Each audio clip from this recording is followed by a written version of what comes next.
Scotland is a land rich in natural capital. Forests, rivers and lochs, mountains, fertile soil, wetlands, coasts and seas, and an amazing diversity of wildlife. It is this natural capital that sustains our economy and our communities. In 2013, Scotland hosted the inaugural World Forum on Natural Capital, the first major global conference on understanding the true value of a healthy natural environment. What's exciting and different about this idea of natural capital is that it reframes nature, not as an expensive problem to be fixed, but actually a solution to so many of the issues that we face.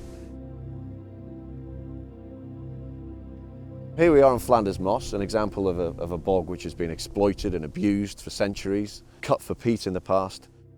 This peat bog is a huge asset because it's a huge carbon store. So what we need to do is to turn what essentially is a degraded asset into an asset in good condition so it can actually provide for us in the future. There are many ways that organisations in Scotland are looking at natural capital. This is an example of work we're currently doing to restore natural capital. This site was a large open cast coal mine site which has recently been restored, and this is the final stage of the drainage works going on to enable this to be used for agriculture. Crown Estate Scotland is now pioneering a new approach to working with land-based businesses on their 37,000 hectare estate, helping them to understand and use the concept of natural capital. Natural capital is really important. There is a debate about whether we should monetise the value of it. How can you put a price on nature? But actually without a price or without some way of valuing it, then you don't have a metric to capture the depletion. We need to value it so we understand the value of the stock and the flow of benefits that come from it.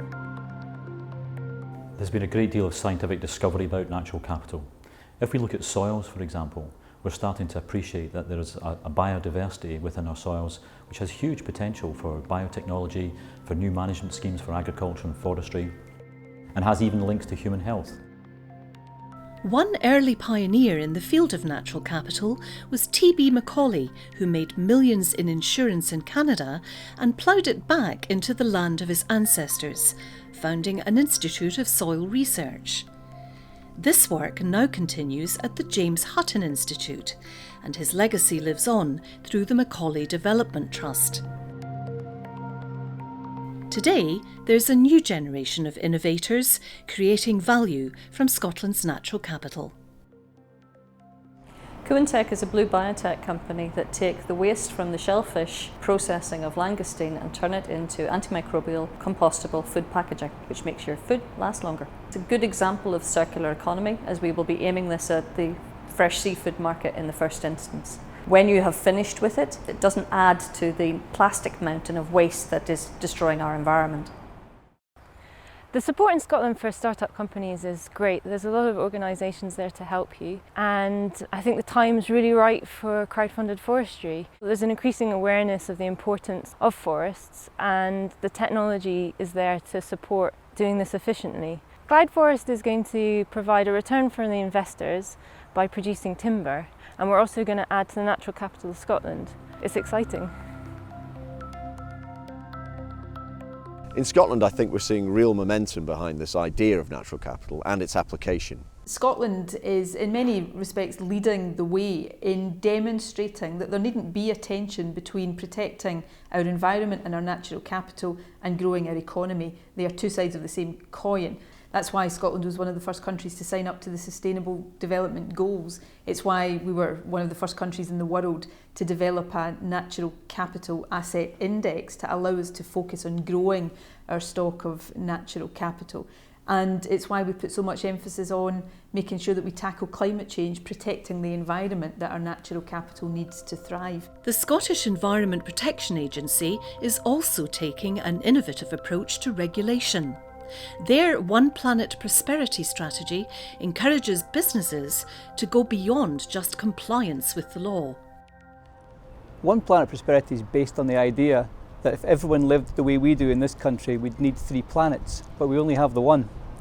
So the communities and businesses that will prosper in the 21st century are those that will find ways to prosper within the planet's capacity to support them. In the future, we should be looking to use resources rather than create waste, make a circular economy.